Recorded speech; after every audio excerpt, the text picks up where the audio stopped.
What's up, everyone? Welcome back to another Kentucky Derby update. We do these videos when we have a shake in our fantasy league, and that's what we have today, a two-way shake for Sand Devil, who will run in the Gotham. So as always, we'll get the fantasy stuff out of the way quickly, and then we'll kind of talk about what's going on this weekend. I'm going to put the Wheel of Death up on the screen, and like I said, we are going to have a two-way shake for Sand Devil running in the Gotham. Morning line not out yet. I think if not the favorite, probably the second choice in that race. So we'll kind of see what happens with Sand Devil. All right, let's do it. We've got Paul and we've got Dan and Austin here. You've got Paul that's struggling. Dan and Austin also struggling as well. Struggling to get along as well. You hate to see that between teammates. All right, let's spin the wheel and let's see who gets this horse, this New York bred, trying to win the Gotham. Here we go. Big time shake, I guess, here. We're slowing down. It feels like Paul's going to get this one. And he does. Paul is going to get Sand Devil. So congrats to Paul. He will have a runner this weekend, and it will be Sand Devil. So Paul is going to drop Rated by Merit, a horse that is unfortunately Florida bred that is off the trail. So drop the Florida bred for the New York bred there. Paul will get Sand Devil. So one other claim to announce today, and it'll be from Vinny and Dennis. Vinny and Dennis have claimed Baby Max. So Baby Max runner-up finish there in the John Battaglia will go to Vinny and Dennis, and they will drop Varney, the Bob Baffert, pretty much the only Bob Baffert 3-year-old that can't break the maiden. So Baby Max goes to Vinny and Dennis. They're dropping Varney, and then Paul will get Sand Devil, dropping Rated by Merit. All right. So that is the fantasy update there. Now let's get to what's going on this weekend, and we will start. First of all, if you want full previews of these races, they are all up now at racingdudes.com. You can also find it on the YouTube page. So full previews of all three of these races are on the YouTube page, but we'll kind of go through them quickly now. Just some quick thoughts here on the big three. So obviously, huge weekend coming up, with the three preps. We'll start with, no doubt, the weaker of the three. It is the Gotham Stakes live from Aqueduct. 1 mile race, always a weird race. And you kind of look at this and go, that feels like a New York bred race because Sacrosanct and Sand Devil, they are the two horses that I think will be vying for favoritism in this spot, and they are New York breds, undefeated New York breds at that. So two good ones. Calling Card, another good New York bred, in with a shot as well.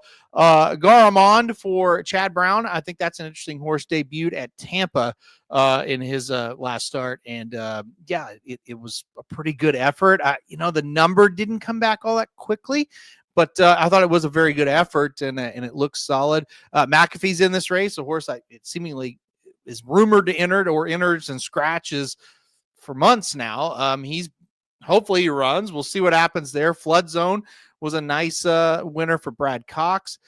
So it's a weird race. I don't think there's going to be much coming out of this as far as the Kentucky Derby is concerned, but Sacrosanct and Sand Devil going head to head. I mean, you kind of feel like, it's a $200,000 New York bred race on like New York Showcase Day, right? That's what that feels like to me. But it's going to happen in the Gotham. And look, I think from a number standpoint, they're the two best horses. So it'll be interesting to see what happens. They both have won at a mile right here at Aqueduct. Same with Calling Card.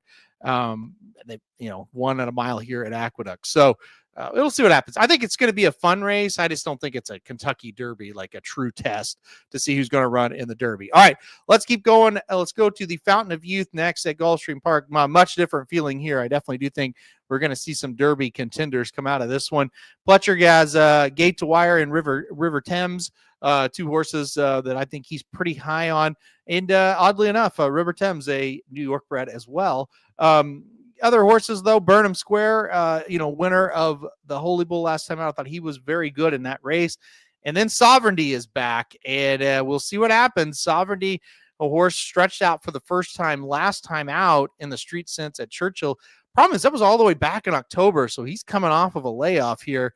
Maybe Mott kind of runs him into shape. Maybe he's not 100% ready to rock with a huge effort here, but still, he showed a lot, and I mean a lot of talent in that race in the Street Sense. So, and that's kind of the story with the next race we'll talk about a little bit as well. you got sovereignty and you got journalism. We'll talk about coming up in the San Felipe, and they're both similar. They come from out of it.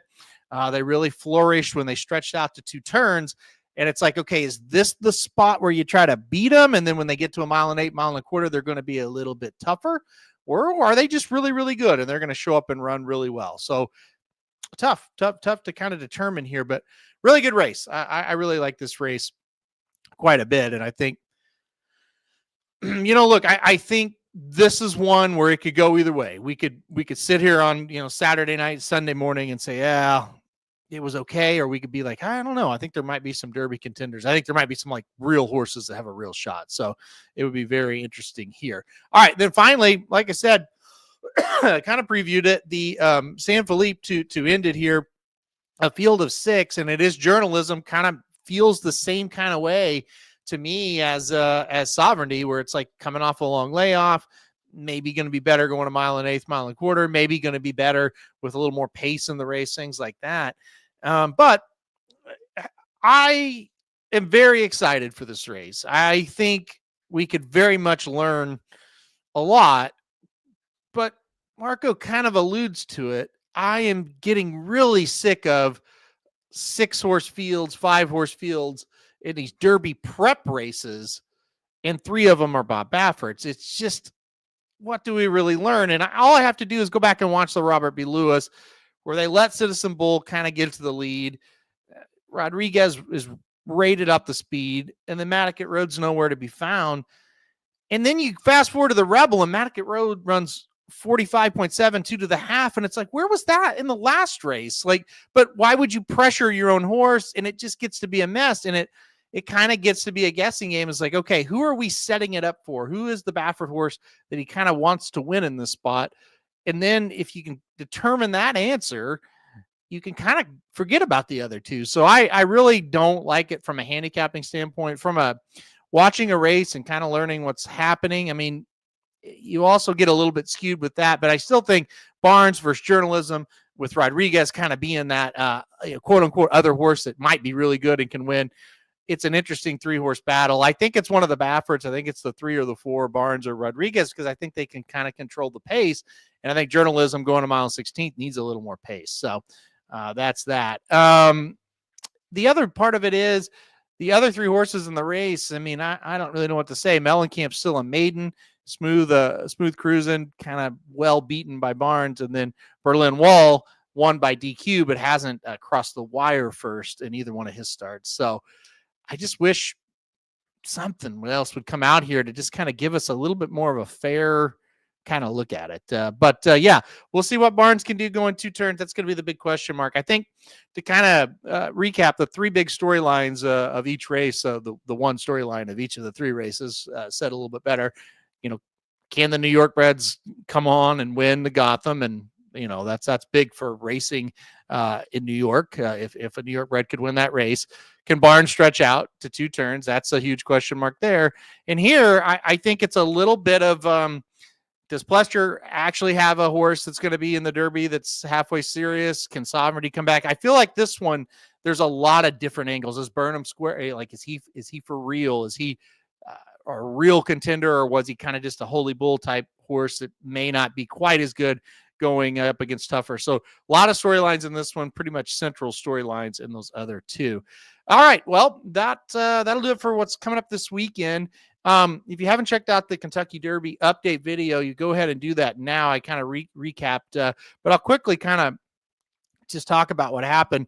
Cole Battle, you just got to give all the credit in the world to. He just keeps winning. He's won 3 Kentucky Derby prep races. He's undefeated over the dirt. Seemingly getting better. He got a buyer of a 91, which is 7 points higher than he ever had received before. So, Cole Battle, I've got him ranked pretty high. I think that was a really nice win in the Rebel. Kind of talked about Matticat Road, and it's like, what are you doing going that fast? But he did show he's got some talent to him. So I am a little bit, my opinion's a little higher of him, even though he lost that race after it. And then Cornucopian and what happens there. A 101 buyer's figure on debut. What does that mean for the Kentucky Derby? I'm not 100% sure. I don't know. I don't know what the plan is. Some people sent me some screenshots from Twitter where they were saying they're going to kind of take it slow with cornucopian, and that might mean no Triple Crown race even there, or maybe Belmont or something like that. We'll just have to see.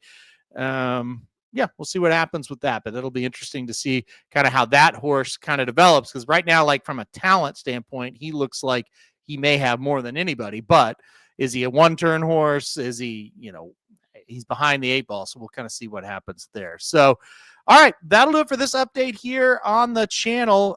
We got a ton of stuff coming up. We got a couple of maybe announcements coming up as well, for kind of some new stuff coming to the channel and some new stuff coming to the website perhaps as well. So a lot going on.